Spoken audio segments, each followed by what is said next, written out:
hapon mga ka-technician at ka-engineer. At nandito na naman tayo upang magkaroon ng topic sa ating part 3 na ginagawa natin. At i-continue ko na po yung uncertainty of measurement. Last time, pinag-usapan po natin yung part 1 na basic uncertainty, which is type A evaluation. Then yung part 2, basic uncertainty, type B evaluation. Ipagpapatuloy naman natin yung part 3, which is combined standard uncertainty. No, yung part 1 tsaka part 2 ay pagsasamahin na natin. Okay? So, yung formula niyan, ayun po. Okay? Which is, ang ibig sabihin nun, yung UC, Combined Standard Uncertainty, RSS, root sum of squares. Then yung UI ay standard uncertainty, the standard uncertainty component. Okay? And then yung N, summation of N ay summation of all terms. Okay? So, okay, ano pang hinihintay natin? Mag-compute na tayo upang matapos na tong combined uncertainty. So, balik tayo dun sa last time na ginawa natin, which is yung type A evaluation. Yung type A evaluation, nakakuha tayo ng expanded uncertainty na 0.002793. Hindi mo isasama ito. Ang isasama mo, i-divide mo to ng 1.4, ibabalik natin sa uncertainty. Okay? So, yan. Then, yung pitong sa type B naman natin, nakuha naman natin lahat. No? Uncertainty of standard calibrator, ito yon. Kung babalikan nyo yung part 2 natin, uncertainty of resolution, ito. Accuracy of standard uncertainty, ito po. Then, loading effect, ito. Then, radial uniformity, so ito yon. Axial uniformity, ito po. Then, stability of standard calibrator. Yan, pagko-combine natin. So, yung combine, ito po yung formula. Ano ba yung CI? Ito po yung CI ay nagre-represent ng sensitivity coefficient. Ano po ba ibig sabihin ng sensitivity coefficient? Okay. Base po sa aking pagre-research, ang sensitivity coefficient, this convert the uncertainty component to the same unit as the measurand. Only like item should be combined, where CI, sensitivity coefficient for a component XI. So, ibig sabihin yan, may mga instrument kasi tayo na kino-compute pero iba yung unit. No? Mag-side ako ng example. Ito po. Katulad nito. may tines tayong pressure, syempre yung output, ampere. Which is do sa process variable natin, sa process instrumentation, may 4 to 20 tayo. Minsan naman, sa pressure din, voltage naman, which is 1 to 5 volt, yung output.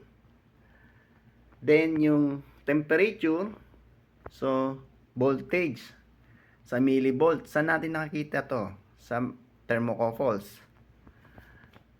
Then, yung temperature, again, sa resistance naman. True. Saan? PT 100. No? Then, sa length, sa inches, sa thermal expansion of metal naman, siyempre may kinalaman ng temperature doon. Then, sa pH naman, sa power of hydrogen ion, which is voltage yon, which is millivolts. Whether acidic o basic, so millivolts pa rin ang output niya. Then, sa ORP, itong pH na to, tsaka ORP, analyzer po yan. No? So, yung ORP, minsan, ang output niya ay ppm. Ibig sabihin, parts per million. So, i-convert natin yan in 1 unit. Kasi hindi po pwedeng maglahok-lahok yan. Okay? So, mag-example po ako kung paano i-compute yung sensitivity coefficient. Kasi, hindi inaalis po yan sa combined uncertainty. Kasi makikita kayo sa mga ibang computation, wala na yung sensitivity coefficient, which is mali kasi nasa ISO po yan, 17025 calculation. Okay? So, balik tayo. At may mga example ako ibibigay ko sa inyo at i-insert ko po yung video. Paano ba mag-compute ng sensitivity coefficient? So, ito ay isa sa mahalaga na computation kasi kasama siya sa combined uncertainty. No, may example tayo dito. So, kunyari ay gauge block, no? Thermal expansion of steel. So, example natin ay gauge block. So, titingnan natin yung calibration certificate niya, which is kung anong temperature na ginamit. For example, standard to. At kukuhanin nyo yung temperature, room temperature ng laboratory kung saan siya kinalibrate. Halimbawa, 20 degrees. Nakasukat siya ng saktong 1 inch. No? Inch. Okay? 1 inch. Nagana natin na inch. Okay?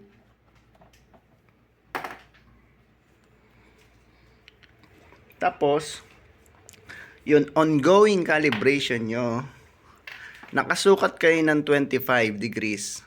And then, yung thermal expansion of steel ay 1.000058 inch, no? So, dalawa yung kukuhanin natin between X and Y. So, nakakuha na tayo ng law sa temperature, 20. High naman, 25. Then, yung dx niya, for example, so, ano ba yung 20 minus difference niya, so 5 degrees. And dito naman ay 5.75 E-05 inch. Then, i-divide lang natin ito from here at lalabas itong 1.15 E over 0.5 inch per degree. So, ayan na po yung C1 natin or C2 or C3 and so on. Ganyan po yung pag compute ng sensitivity coefficient. Okay? So, may next example ako. Iba naman para sa ibang testing. Okay, another example, pressure transducer. Alam mo naman natin, sa mga instrument technician, alam nila yung process variable, which is 4 to 20. So, nag-example ako ng example, ang X natin between low and high ay, ang low natin ay 0 bar and high natin ay 250. So, ang output naman 0 ay 4. Tama? Gets? Ang live 0 natin to 4, no? And ang 250 bar at maximum niya ay 20 milliamps. Okay, so i-down lang natin yung 250 bar. Then 20 minus 4, 16. Ayan, ang lalabas sa kanya ay yung sensitivity coefficient niya ay 0.064 var. Okay? So another example ulit. Another example, may pressure transducer tayo, which is ang output niya ay 1 to 5 volt. Okay, so may nakuha tayo na low, which is X, and high, 50 inch of water. Then, zero niya, 1 volt. Yung live zero niya, 1 volt. And 50 inch of water, 5 volt. So, nakakuha tayo ng 4.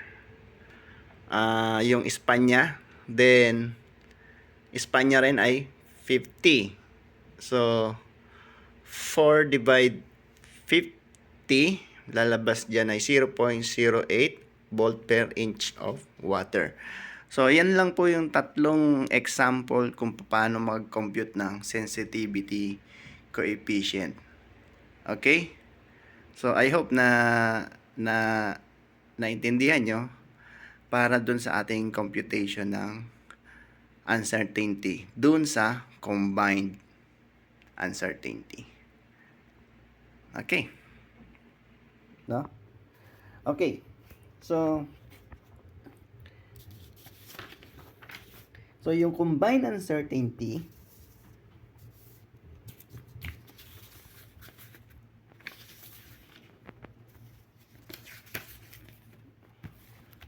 ito po siya. Ang formula niyan, kung sa iaano natin, nakakuha tayo ng 8 uncertainty. Yung una, ginawa natin dun sa standard deviation sa type A evaluation. And dun sa, etong lahat po na ito, ay nandun sa type B, which is yung our standard. Okay? So, ito po yung sensitivity coefficient. Andun po siya lahat. Okay? Lahat po nandun. Kung wala naman kayo nakita, so, ano po ang gagawin natin? So, isa-substitute po natin ito at makikita nyo kung paano. Ginawa ko na po. Yan. Kung wala kayong makita na sensitivity coefficient, i-multiply nyo lang ng 1. Okay? So, by the way, may nakalimutan ako. Doon sa formula pala, may power of 2. Okay? So, sorry. So, isa-substitute na lahat ito para ma-compute nyo. Okay?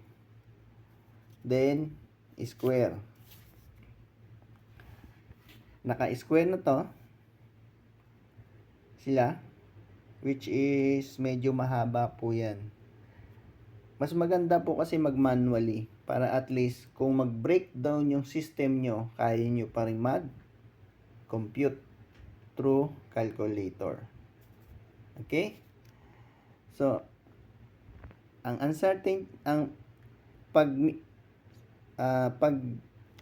inad nyo lahat po yan, ito na po ilalabas, 0.0509814.